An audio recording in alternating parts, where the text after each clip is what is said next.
Welcome, or hopefully welcome back to another episode of Reliability Matters, the podcast where we dive deep into what it takes to build reliable electronic assemblies. Today, I'm joined by two of the most respected names in the electronics manufacturing industry, Phil Zarrow and Jim Hall. Together, they bring decades of hands-on experience and unparalleled insight into the challenges and solutions within our field. Jim and Phil are the driving forces behind ITM Consulting, where they help manufacturers around the world improve processes, solve complex problems, and build more reliable products. Whether it's soldering, cleaning, reflow profiling, process control, or failure analysis, these two have seen it all, fixed it all, and taught it all. In this episode, we tackle some of the most pressing issues facing the industry today, from the challenges of miniaturization, the reality of voiding, to the rise of electronics deployed into harsh environments, to IPC standards and the role of process control in ensuring long-term reliability. Whether you're a process engineer, a quality manager, or simply passionate about electronics manufacturing, this is a conversation you won't want to miss. Let's get started. Welcome to Reliability Matters, a podcast for the electronic assembly industry. Each episode covers topics related to reliability, best practices, and environmentally responsible assembly techniques, with insights from experts across the electronic assembly industry. Now, here's your host, Mike Konrad. Hey, fellas, I guess you haven't solved all the problems yet because, look, you still show up to work. Yeah. Welcome, Mike. Good to be here. It's good to have be you here, Mike. Thanks. It's been a minute. It's been a while since we've talked, so I'm glad to see you guys. And just for my audience sake, we are all over the place. I'm in California. Phil, you're down south of the equator where the water turns backwards in the bathtub, right? Yeah, just about on the equator. Yes. On the equator. Yeah. So the water doesn't turn at all right there, right? No, it doesn't. It goes back in your face. Real pain when you're falling to the toilet. And Jim, I think you are about 60 feet from the Atlantic Ocean right now. You're on a beach somewhere, right? That's right. I'm on the Jersey Shore. At the Jersey Shore, right? This is our version of Jersey Shore right here. Maybe a little less controversial. Well, thanks for joining me. It's good to see your faces and hear your voices. What's going on in the electronics industry right now, from your perspective? What are some of the persistent challenges that keep you going south of the equator and keep you going to the beach? You know, that keep the wheels of ITM turning. Oh, where to begin? There of course with things like continued miniaturization and some of the other challenges with regard to which we'll talk about, I guess, with low temperatures. We actually still see a lot of the old problems, same old, and which obviously have a major impact on reliability. But some of these things just won't go away. Yeah. Yeah, in my business, you're in a very wide industry, meaning you cover, engineering and assembly and, all the things to do with that. My business is way down a rabbit hole. I'm in the cleaning world, cleaning, contamination, quantification. And in our little world, the same things, it's wash, rinse, repeat, right? It's just, throw the record on again. And I'm sure in your industry, there are some of those things that just they have a life of their own, right? Next generation discovers it like it's the first time it's ever been discovered, and you realize this is just, that they just discovered the same record that their parents had, that their grandparents had. It would like voiding or would that be one of them? Miniaturization, Mike. Miniaturization has been going on since day one, right? When we moved from two-hole to surface mount. Why did we do that? Miniaturization. Immediately shrink the board by 75% on horizontal area, and it continues to go on. And as it does, this thing gets smaller and smaller. It begins to hit to all the process steps and all the materials. All of a sudden, the powder in your solder paste is too big to go through the holes in the aperture, and in the holes in the apertures, the stencils, the walls are too rough, so that it sticks in these. So you got to change the stencil material, and then You need different nozzles in your pickup machine. And then you need a higher resolution camera on your AOI machine to accurately, make the images of these components. And then, as they get smaller and smaller, some other process will be affected. Yeah, I was at the UHDI conference earlier this year, the SMTA Ultra High Density Interconnect Conference in Peoria, Arizona. And I was not speaking there because that's well beyond my pay grade, that stuff. If I can't see it, it's hard to speak on it, So, I can see things I can quantify. I can talk about things I can quantify and see. This stuff, these old eyes can't even see it. I have an image in my PowerPoint presentations that I give of a U.S. quarter coin, and there are about 4 components on the edge of the quarter, front to back. And they can fit 4 side by side on the edge of a quarter. I know there's better ways to describe it, but that just blows me away. Yeah. One of the most common, seemingly trivial activities is loading a reel of components into a tape and reel feeder to put on a pick and place machine. You put the reel in, load the tape into the sprocket mechanism, pull back the cover tape, and then you advance it until you get to a pocket that has a component in it. But now, without magnification, you can't see the component in the pocket. So even something as simple and basic as loading a tape and reel feeder has been impacted by ultra miniaturization. Yeah. Yeah, it's we do live in interesting times. Miniaturization in the cleaning world obviously is impacted. It keeps me in business and in all the peripheral companies selling chemicals and things like that. And it's fascinating the amount of power that we can get, computing power, for example, in such a small space. I mean, it makes wearables possible. It makes IoT possible. It makes implantable medical devices more possible.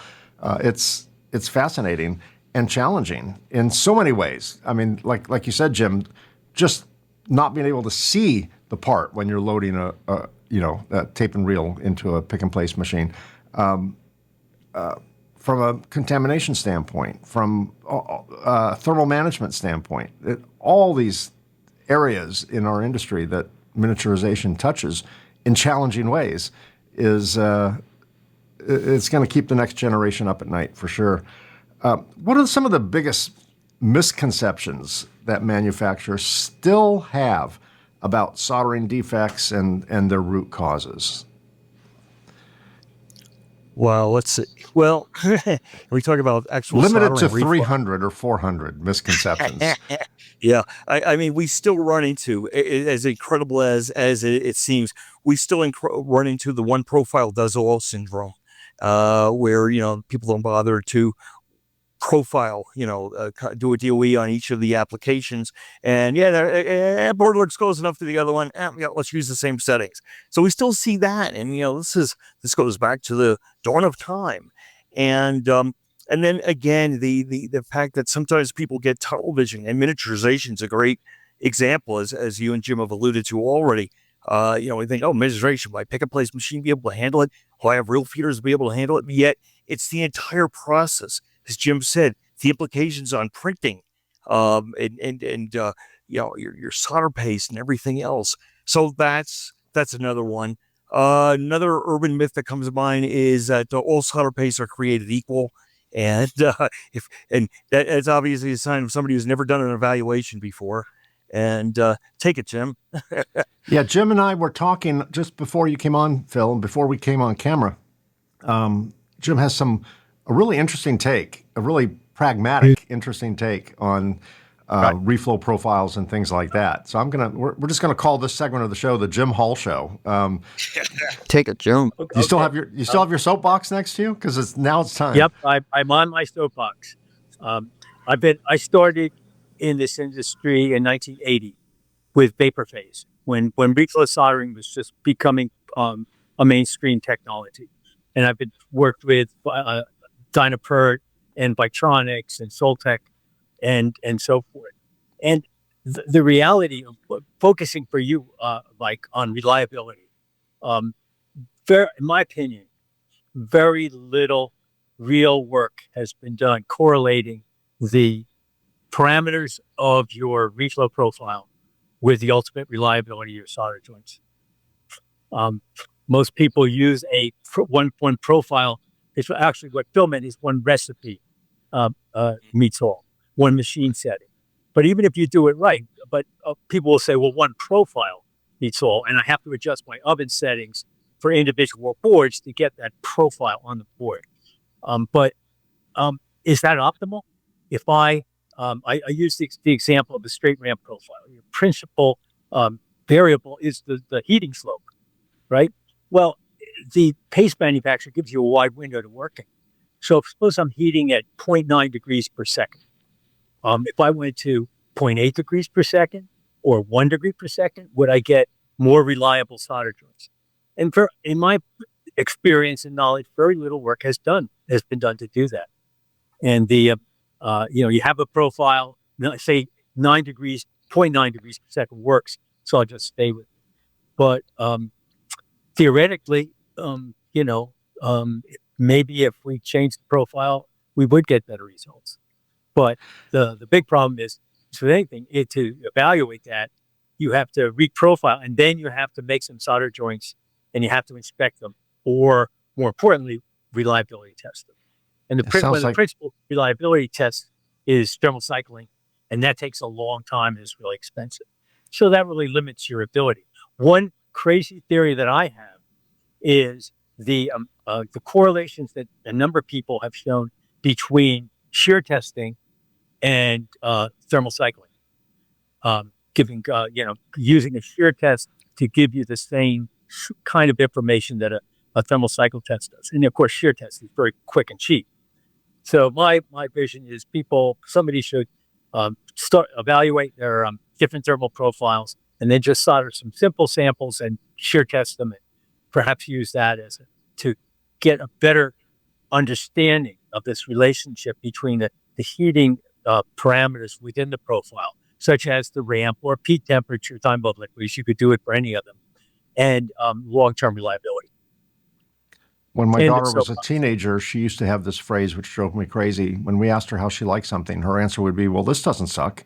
And I'm thinking that if someone is testing a profile and it doesn't suck, the parts are still there, it doesn't look terrible, nothing got burned, the solder joints don't look cold, then it doesn't suck. It's good enough. Maybe this is a good as the enemy of great kind of thing, right?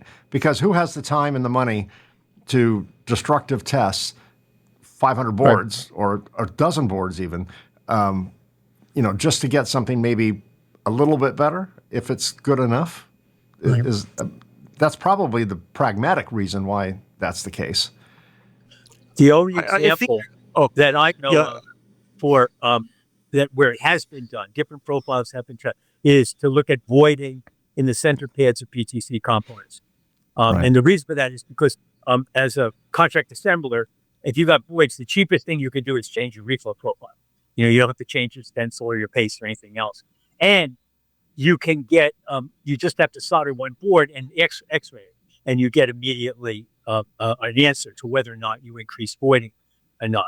So there is some data, published data about that, showing that different choke profiles and soak times and so forth reduce voiding.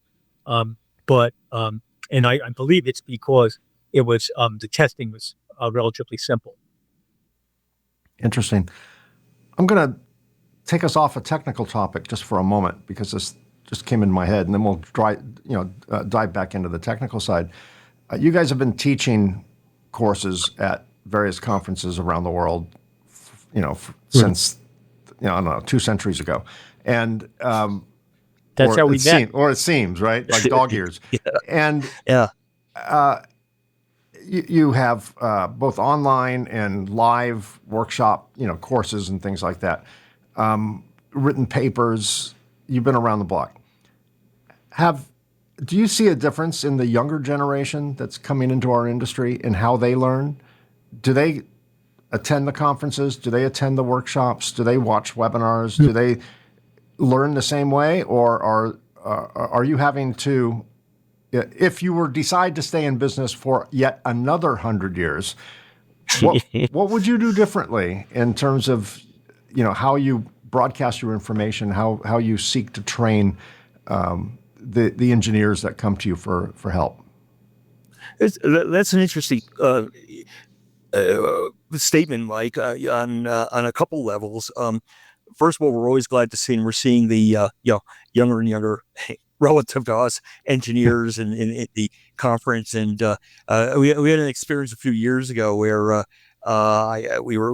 we teach a lot at Apex and SMT AI and some of the others. And I was making a comparison about in terms of the accuracy of inspection, I think it was, and I cited an HP study from 1985. And I go, you guys remember 1985 boards were, our smallest component was an 0805 and things like that. And Jim interrupts. He says, Phil, most of these people weren't even born in 1985. And it's like, oh my God, when will we become the oldest guys in the room? So we have that. The other thing we've noticed is, I think currently a lot of engineers, and is making a generalization, or people in the current generation learn more graphically, I think, than we did, I guess. And that's just, sign of the time, sign of the technology we have, and things like that. This moment is a perfect example. Of course, you have to put up with our two faces made for radio. But one of the things we notice, we've done board talk. We'll have an audience and we'll talk to people. And generally, if they're under 35, they say, we watch board talk. Whereas if they're typically over 35, it says, yes, I read, in other words, transcripts of board talk. And so that's very telling right there. So we present them in both formats. We try to, express ourselves well, in writing it and in presentations and graphics and things like that and examples. Jim, you want to add to that? Yes, certainly for long term, you have to think in terms of pre-recorded on demand so that people can access the information when they want to, not on a schedule at an event that they have to go to, or even a live webinar, so that they can fit it into their schedule. Yeah, that's what I love about this podcast. This and all podcasts is it's perpetual. It's evergreen. This is episode number 175. There are 174 episodes before this one, and people discover the podcast when they discover the podcast. So some discover it on episode 12, some discover it on episode 1, or this might be we might have someone in the audience that this is the first one they've seen. God help us if that's the case.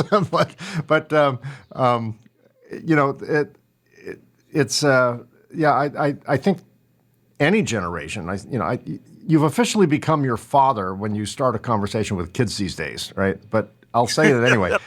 Kids these days, they watch, they learn, they obtain knowledge on their time, at their convenience, at 3 a.m, at 1 p.m, anywhere in between, which is, to your point, keep it on demand, keep it available, have it in multiple formats, have it, in audio, have it visual, kinesthetic, at live workshops, in writing, people who like to read papers. All these different learning techniques and preferences. If you can make it available multimodal, then I think that hits every generation, right? And you don't have to come up with something just for one generation. It's keep it wide. From a failure analysis perspective, what are the most preventable causes of premature field failures, and how can manufacturers better address them? What's the easy one? How do you shoot fish in a barrel when someone comes to you?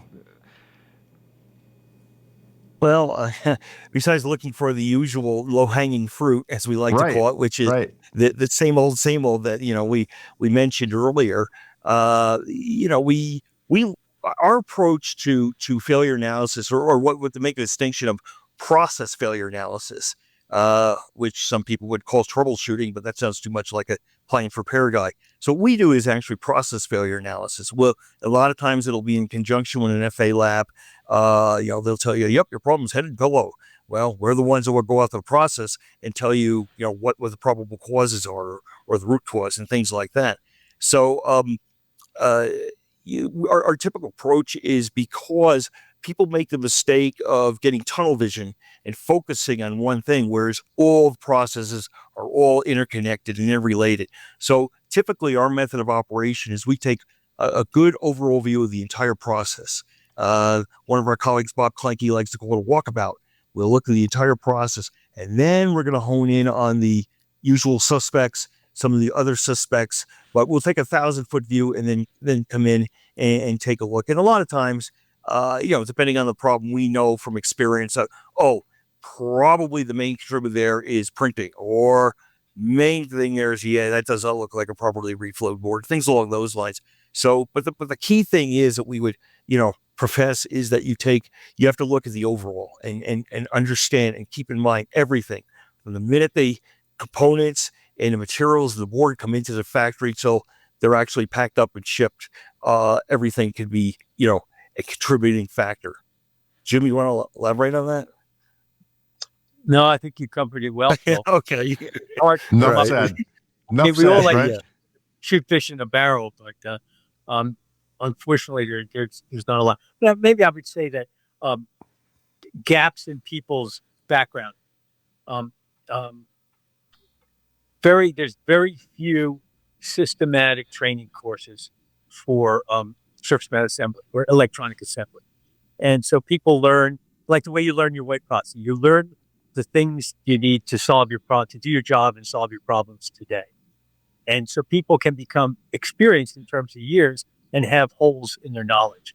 And that will be, can be a big source of defects and so forth, because they just aren't focused on one particular aspect that in this particular situation has become critical.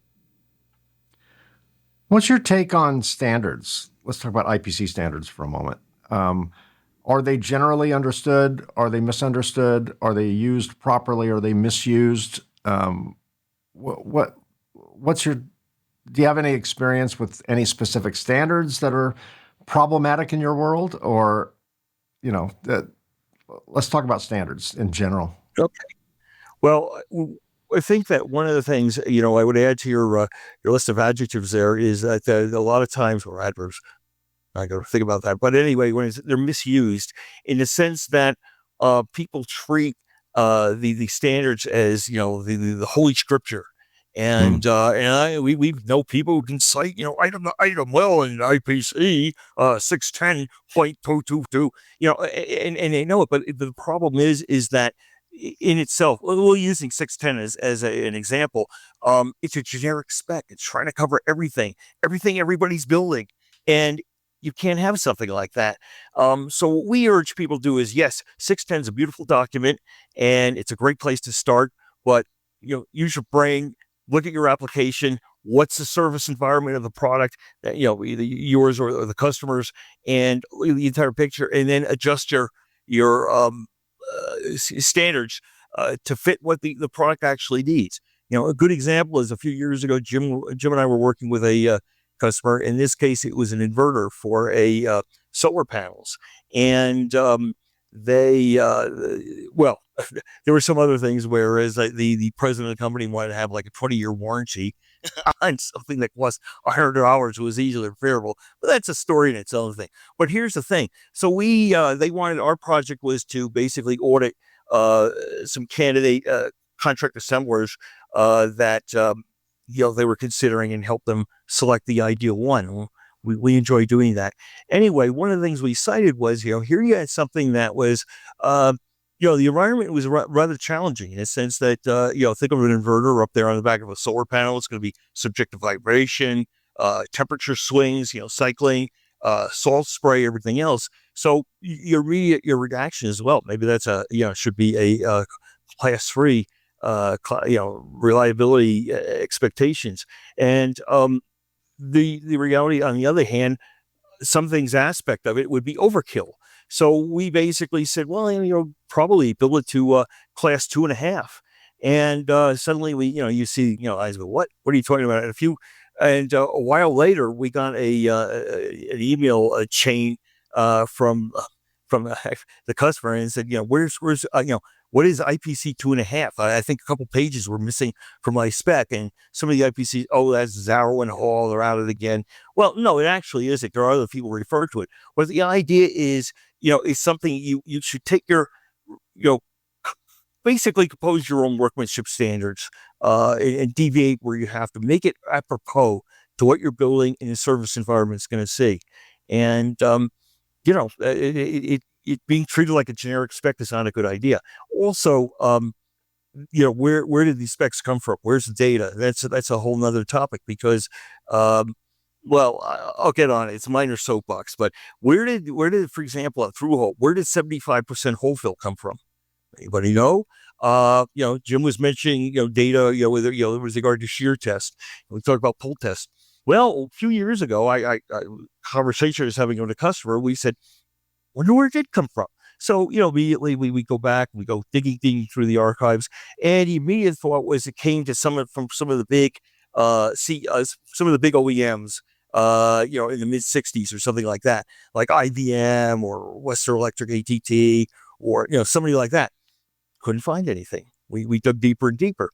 And, must have come from maybe the mill specs because IPC, the original IPC specs were derived from mill specs. Good old China Lake. 6536. And there you go. Wow, you're good, man. You ought to form a trivia contest for I know, right? Right. Yeah. I can't remember what I had for breakfast this morning, but I'll remember the 1970s mill standard. Exactly. So I brainstorm hit me. I went back to the late great Jim Raby. Was still alive at the time, and a good friend of mine, and he headed up China Lake, back in the 60s. So I wrote him an email. I said, hey, Jim, where do these specs come from? Where's the data? Didn't hear back from him. So about a month later, I was having lunch with him down in Huntsville, and Jim said, hey, remember the email you sent me? I go, yeah. He says, well, there's no data. What? He says, no, there is no data. I said, Phil, this was the Cold War. We were building missiles. The Russians were building missiles. This worked. This didn't. Boom, that becomes a spec, 75% of hole fill. Wow, empirical, man. But I'm happy to say that, nowadays there is a lot more finite data that, in tests that, that support, things like, for example, the specification on ENIG and things like that. But then again, there's been some other mysterious things. The original allowance for voiding in a BGA, if my little mind remembers correctly, was for class 2 and 3, you're allowed up to 30% voiding. And then if you were military, class 3, you were allowed up to 25%. And all of a sudden, 30% became okay for everybody. Wow, how'd that happen? The Earth shipped on its axis or something. So, you've got to think for yourself. And I think that's true the entire process, but certainly in the area of specifications, things like that. They're great guidelines. Start there, but what makes sense? Jim, anything to add? No, I agree. You've got to take responsibility for your own quality. Yeah, and don't make it harder. And don't make it harder than you have to. Part of that type 2, type 3. If you don't need one of the aspects of type 3, don't apply it. It only makes your life harder, and it's not giving you any benefit. Yeah, I think a lot of people forget there's usually a sentence at the end of each declarative command that says, or as agreed between manufacturer and user. Right. And that is kind of a get out of jail free card for a lot of people. I'll tell you the standard that I appreciate the most, because I'm very familiar with it and I teach courses on it, but I think it's unique amongst other IPC standards, and that is the J standard 001 J, I think they're on now, but specifically Section 8, which covers cleaning. That's my world. Because prior to September of 2018, when there was an amendum to Section 8 in the G version of the J standard at the time, prior to that time, the pass-fail level in terms of measurable contamination on a circuit board was 1.56 micrograms of sodium equivalent per centimeter squared. 1.57, your board is dirty. 1.56, it's almost dirty, right? And that was established in the 1970s, when engineers on their way to work were listening to Linda Ronstadt on their 8-track player driving their Chevy Nova, right? That's the context in which that standard was made. And much to your point earlier, Phil, that standard, from my understanding, if the tribal, information is correct, the people who kind of suggested that standard as a talking point were rather horrified to find out it made it into a standard, right? That was just kind of their working title for pass-fail, and then it made it into a standard.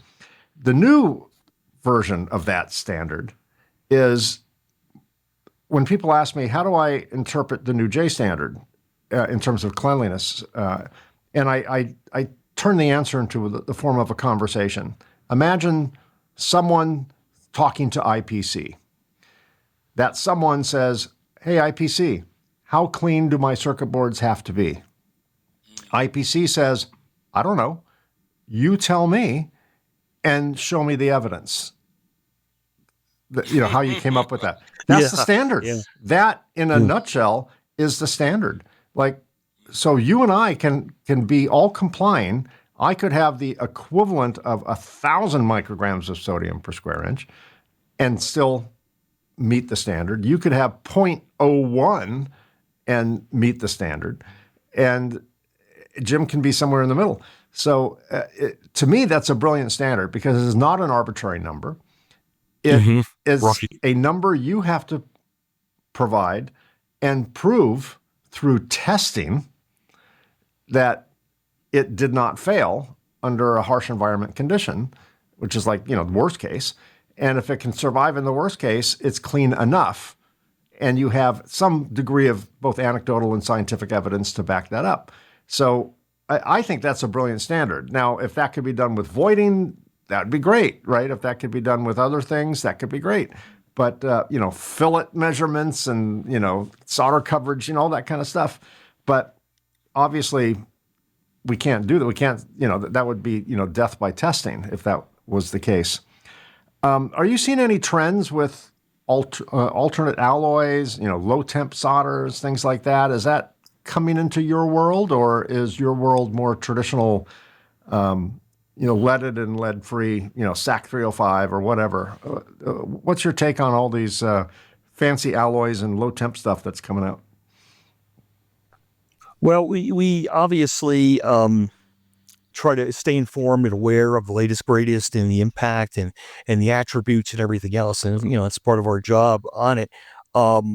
We try to keep tabs on the latest research and the findings. And actually, Jim is our technical archivist and studier, but it's just interesting that we look at the latest, greatest. For example, in terms of strive for lower temperature solders. Yet, by the same token, things that a lot of people take for granted now, like lead free, and focusing on that, we still would deal with people who are still using tin lead alloys. There's still a whole lot of them out there.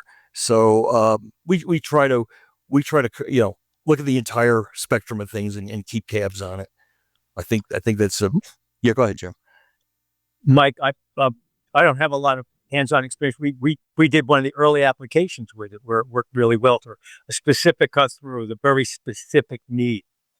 But I think if we step back and look at all the benefits that are being discovered and identified with going to lower temperatures, I mean, I think my personal feeling is the main driver was head and pillow defects and warping BGA packages. BGA packages get more complex internally. They're going to warp more. It's difficult to control the warpage. So if we can solder them at a lower temperature, and head and pillow is the worst defect you could possibly make because it's hard to find, it's hard to test, and if it does get in the field, it becomes an intermittent, which is the worst thing you can have. And that was the main driver. But now people say, well, wait a minute, I'm going to save a whole lot of money on my reflow oven, power to my reflow oven, because I'm not going to run this so hot. And people are saying, oh, and hey, I'm going to be able to use less expensive materials. And people were saying, and hey, maybe I can do a lot more pin and paste, because one of the big limitations with pin and paste is reflow soldering through hole components. But one of the main limitations for years has been that a lot of the through hole components can't withstand the higher reflow temperatures, even for chin lead. But now, if you only reflowing at 190, your window for using through hole components in a pin and paste environment grows. So you start to stack all of those up, and I think there's going to be a tremendous drive to go to lower temperatures. Heat, as I always say to my students, other than promoting solder wetting, high temperatures does no good for anything on your circuit board. Right? It does so forth. Interesting. And also, as Phil said, looking at what's going on, to me it's exciting, having gone through the whole struggle with lead free to get to SAC 305. We have the development and qualification of low temperature alloys is going so much faster because we're just so much smarter in terms of evaluating solder alloys and the use of dopants and microalloying and so forth. So I think we can get there a lot faster, and there's a lot of economic impetus to go to lower temperatures. So in my world, in the cleaning world, I've been diving into thermal management topics recently. Ironically, not to protect the device from overheating, but poor thermal management in the cool down portion can create microclimates, which can create moisture, which can react with residues, which can create ECM events. So basically, we can create a harsh environment within an enclosure in a safe environment, and it has to do with too rapid of cooling and creating hitting a dew point within the enclosure. So the only reason I mention that is do you guys have experience with your clients coming to you with thermal management issues, either for the traditional take on thermal management, which is to avoid overheating of components, or the latter, which would be too rapid of a cool down?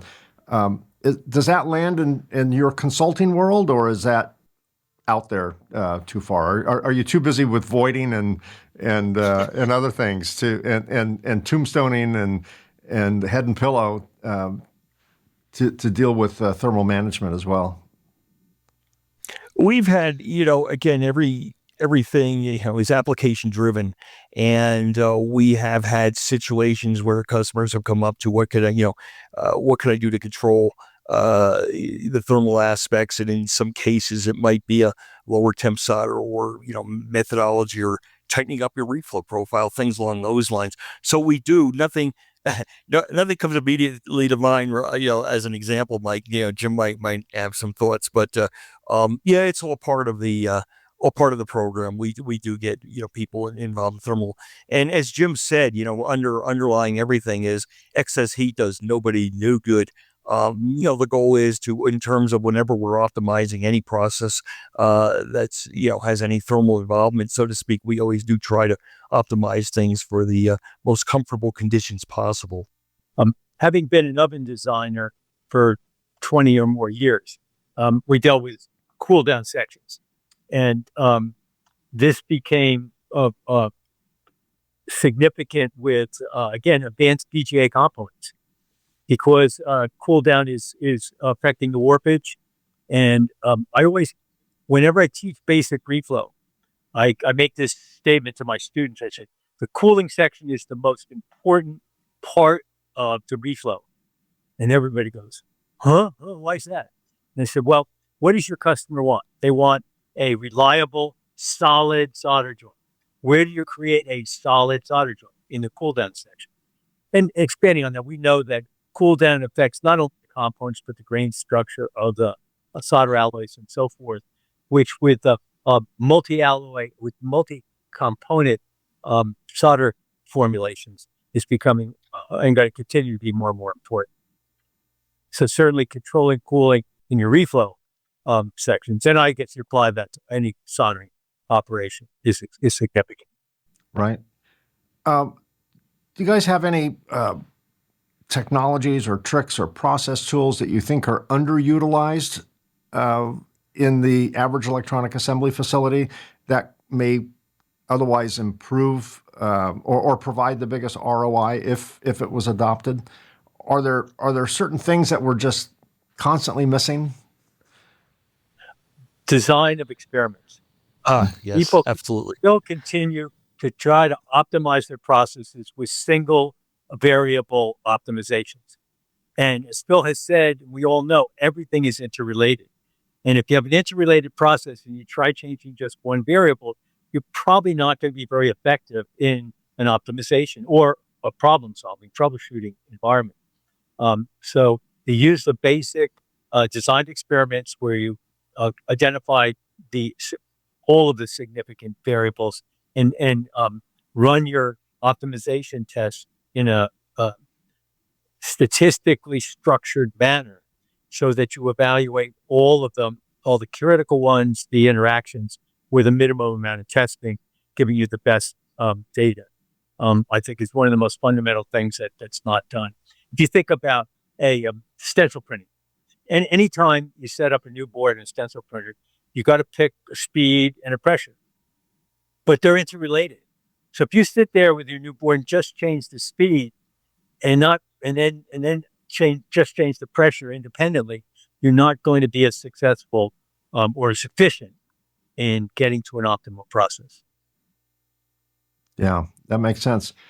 How do you see AI, artificial intelligence, and machine learning shaping the future of process control or inspection or wherever else it's landing in our industry? Um, I think we're going to see more and more application of it. There are certain aspects of it that actually have been played with and experimented with over 30, 35 years ago, such as what we used to call adaptive intelligence. And but the idea, I mean, one of the areas we're seeing now is more closed loop.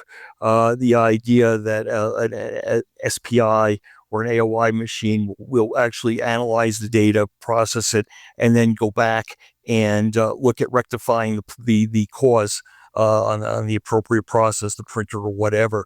And actually, that, as I said, that was experimented with 35 years ago, and it was But now we have more of the power and the ability to do that. So that's an interesting application of AI. I think as far as doing things like failure analysis, root cause analysis, things like that, I think AI is going to be a very, very powerful tool. We haven't hit the singularity, so to speak, of it. So Jim and I still have gainful employment, haven't replaced us yet. But the potential for AI used properly, it's really, really great. But then again, one of the things that Jim and I were talking about the other day, with regard to AI, approaching that holy grail of electronic manufacturing, the lights out factory. And AI is definitely a major, or can be a major step towards achieving that. And if it ever does exist, so AI, it opens up quite a bit, but it doesn't. It still is not going to replace, again, the human touch, personal knowledge, assessment, and most important, experience. And that still goes a long way. So I'm not afraid of AI in any regard, but it's something I think it's going to be very, very valuable towards as our technology gets more and more challenging. It's going to be can be, if applied properly, very, very helpful. You said something interesting. I'm not afraid of AI. I think a lot of people are afraid of AI. Almost like people were afraid of the internet. People were afraid of computers. People were afraid of lots of things. Right. In our generation of watching technology evolve, we've all shared fears, usually on things we don't quite understand. But exactly. I think one of the things that would help is renaming AI. AI, to me, artificial intelligence, is the word artificial creates some degree of fear. And I don't think that's the appropriate name. There's nothing artificial about its answers to questions. To me, it's more acquired intelligence. Keep AI, but change artificial to acquired. Because where did it get it from? It got it from me and you and everyone else who's published, right? Right. it has looked at billions of published pieces of literature and papers and postings and things like that. It's a voracious reader, and it's scoured the internet of publications, and it's learning modules. Learn to kind of piece pieces together from this piece of work, that piece of work, that piece of work. But there's nothing really artificial about it. It's acquired it all from us.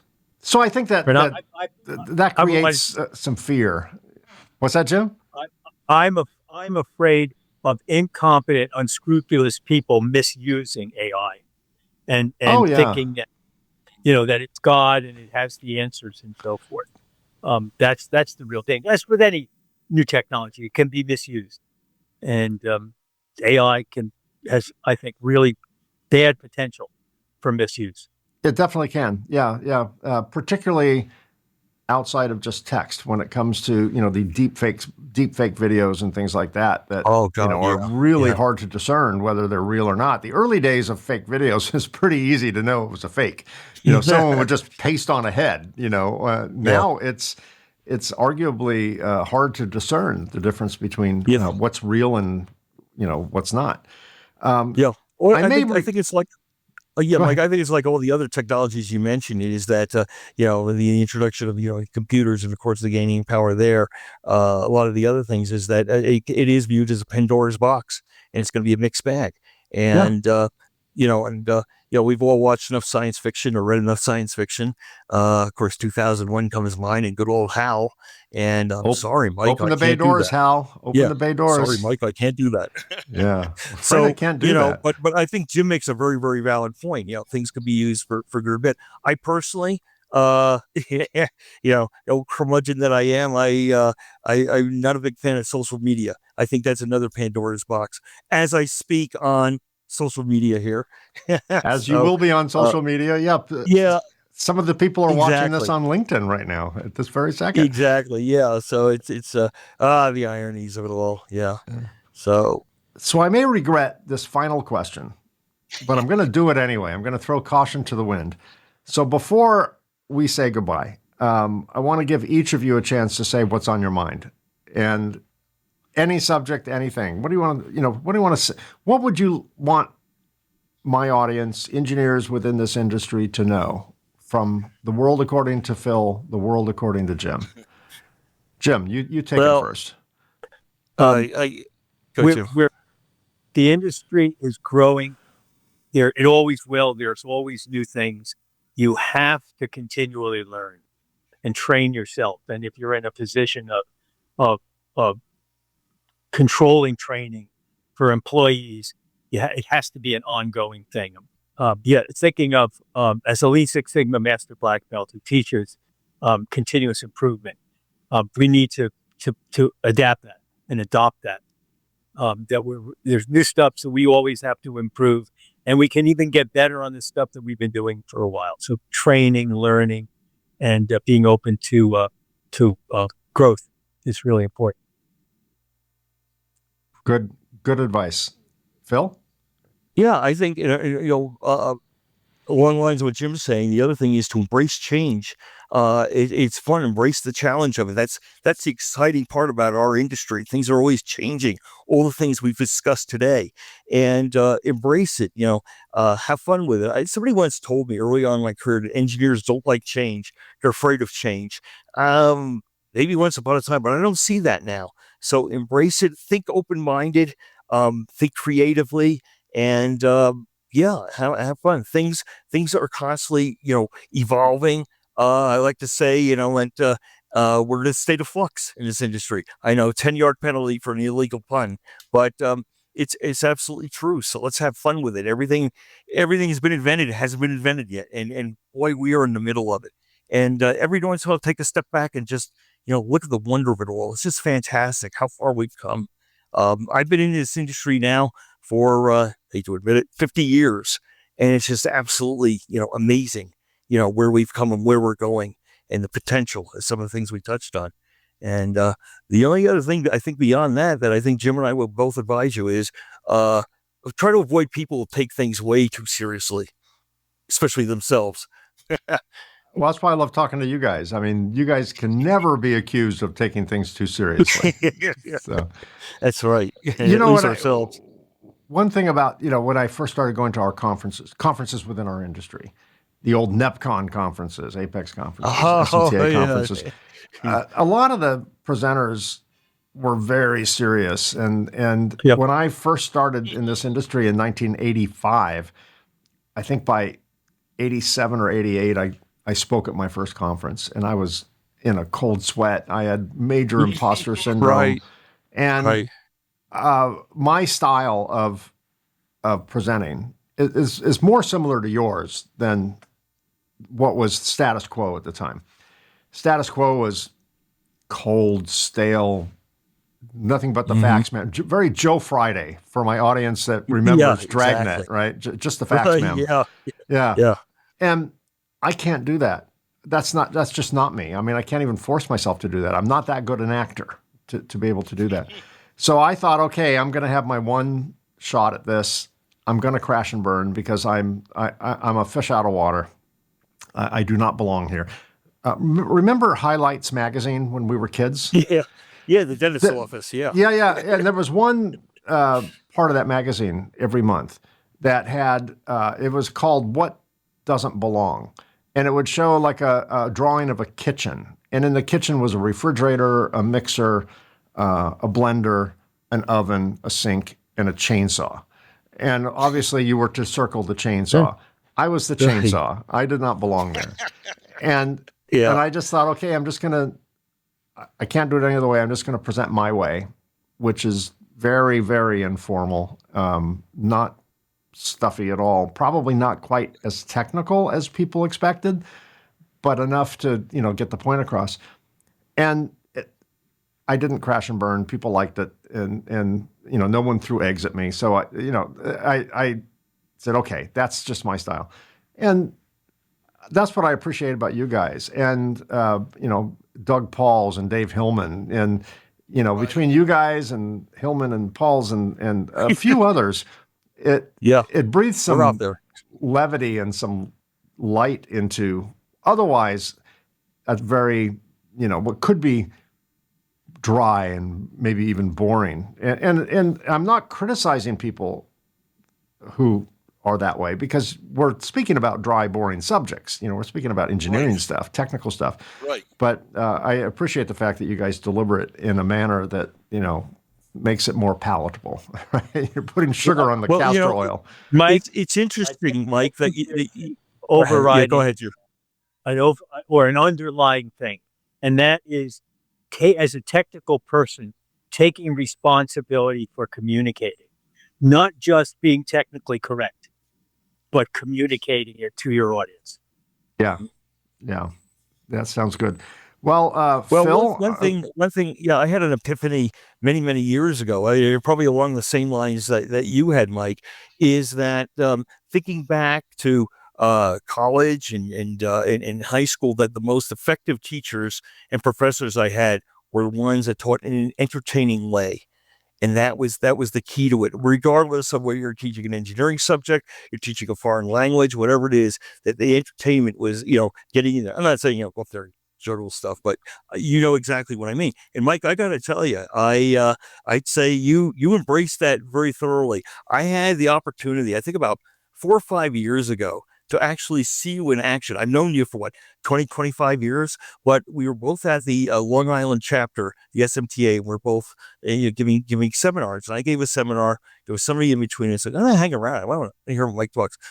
Man, you had everybody on the edge of your seat, entertaining. Everything from the guitar riff at the end to the some of your muscle cars, but you integrated it.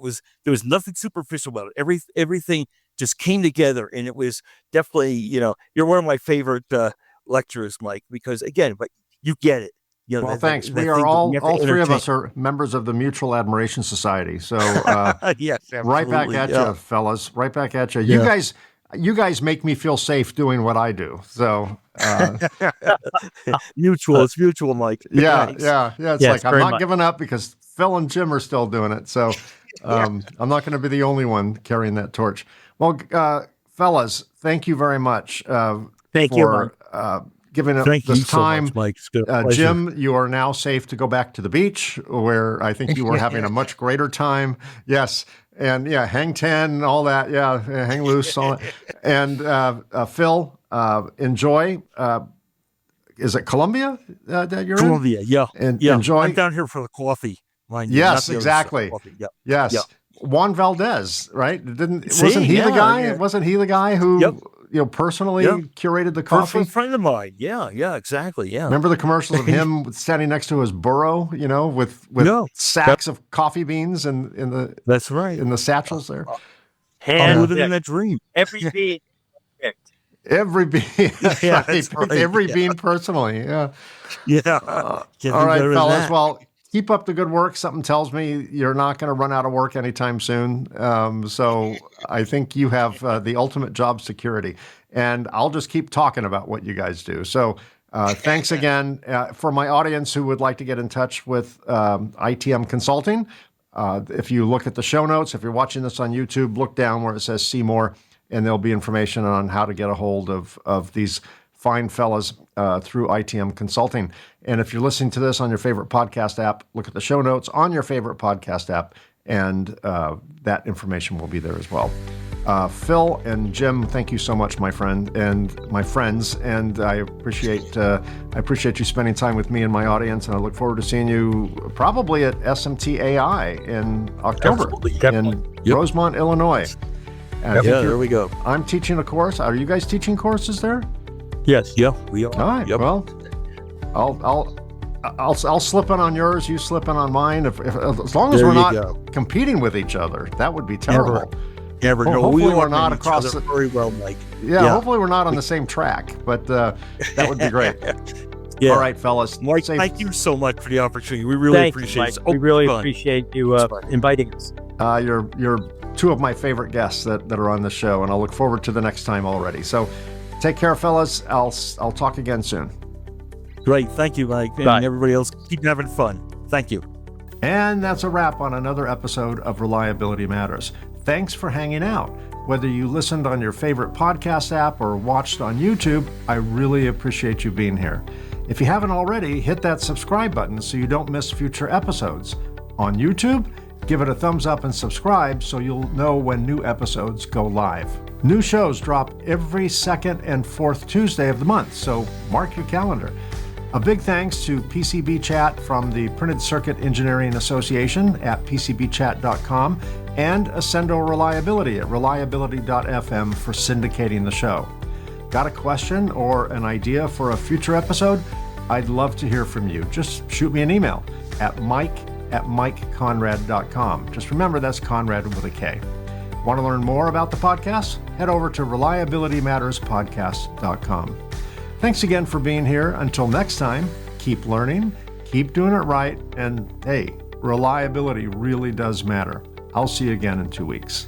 Thanks for listening to the Reliability Matters podcast. Join us on the second and fourth Tuesday of each month for new episodes of Reliability Matters.